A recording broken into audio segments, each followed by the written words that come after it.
Հարգելի նախագահ, հարգելի գործընկերներ, սա շատ կարևոր խնդիր է լուծում, բայց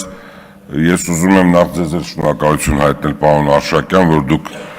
այն խնդիրը, որ բավականին ծանրացած է մեր առջև եւ շատ բողոքներ կան եւ շատ դժգոհություններ կան, դուք այդ հարցը միջև վերջ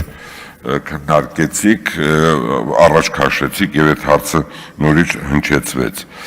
Գոտիականացման խնդիրը կարևոր խնդիր է, թե չէ մենք սովետի ենք նմանվում, երբ որ չկա դա, ու այսօր բոլոր բողոքները նրա մասին է, որ մարդիկ չեն հասկանում, ինչ կարող են անել։ Նախ առաջինը գոտիականացման արդյունքում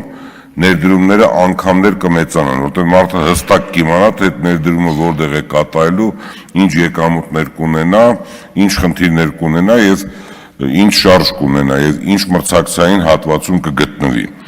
Մյուսը մեզ համար շատ կարևոր է ժամկետները։ Փաստորեն դուրսագալի մենք ունենք Արամի փողոց եւ Բյուզանդի փողոց, այդ հատվածը արդեն 14 տարի է չի կառուցվում, սեփականատեր կա, ոչ մի ինստիտուտ չի գործում, գոտիականացումը, չգիտեմ սեփականատերերի հետ խնդիր է, սա շատ անընդունելի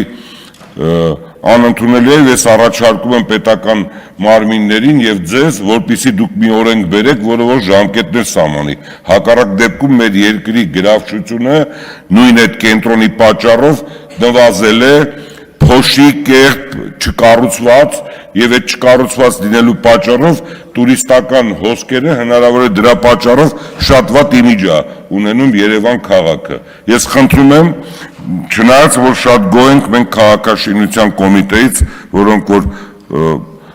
աշխատում են ինստիտուցիոնալ, այլ պետություններում ինչ օրենքներ կա, ես աշխատել եմ, շփվել եմ, գիտեմ, բայց դանդաղ է գնում, դրանք շատ արագ պետք է մենք ունենանք։ Շնորհակալություն։